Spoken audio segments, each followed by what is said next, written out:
No, man, let God lead the way, man. What I notice, the reason why I don't miss, because nothing I do is me. And so I'm loving that you said that. I'm loving that you had that moment with you and your guy getting baptized and having that spiritual awakening, because for me, it did it for me. So people see you now and wonder, like, how are you? Like I say, most people see the end result, but very few consider the journey. Yep. People overlook that quote that I say every day, that it'll set the stage for your life. And so for me, everything I do, I already know it's going to be a huge success, because it don't be me. My wife will tell you, I get up every morning real early. I mean, I got to go hear from the Lord. I go sit in the steam room. I go to the gym.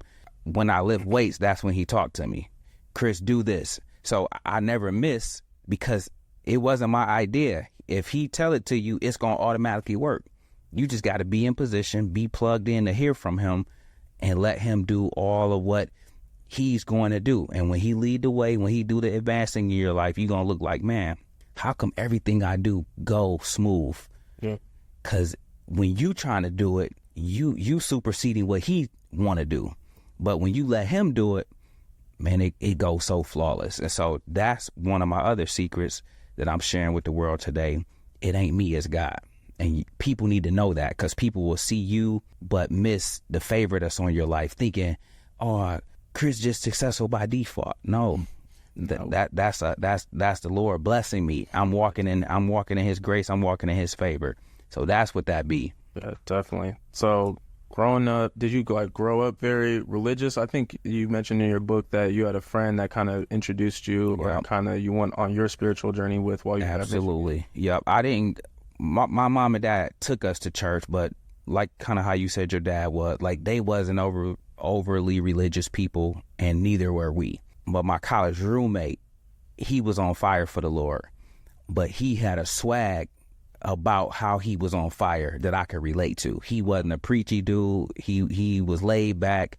He talked to you about the Lord in a way where it wasn't overbearing. You know what I'm saying? He would just, like, everybody partying, turning up, he'd be like, man, I'm about to go to Bible study. Everybody partying, turning up in the dorms, he'd be like, man, I'm about to go read Proverbs. He just was swaggy about it, but never forcing it on you. Yeah. And then he used to always have the right kind of worship music playing. You know what I'm saying? Like, and I like certain type of songs. I even work out to worship and gospel music, because I can't do the mumble rap.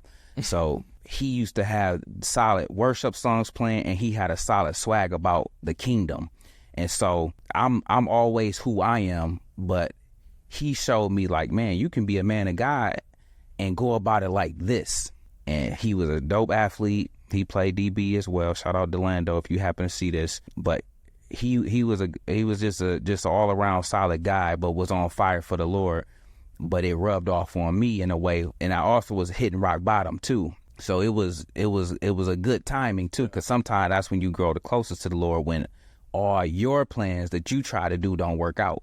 So God was like, you know where to go. God was like, you ready to let me take the wheel?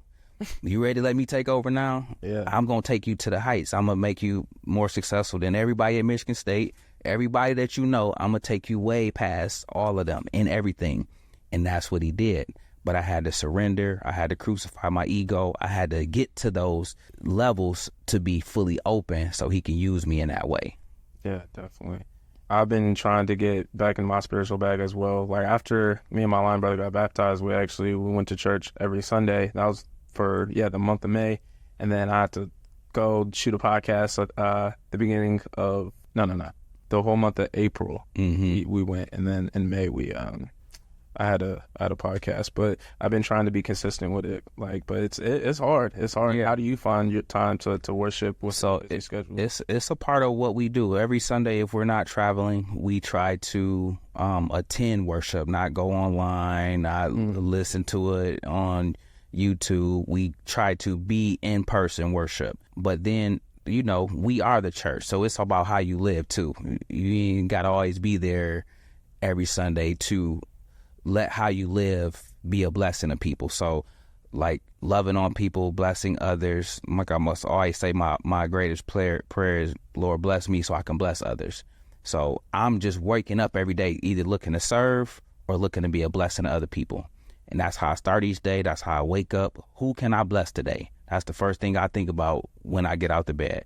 Who can I bless? Whose life can I help make better than it was prior to meeting me or prior to having an encounter with me?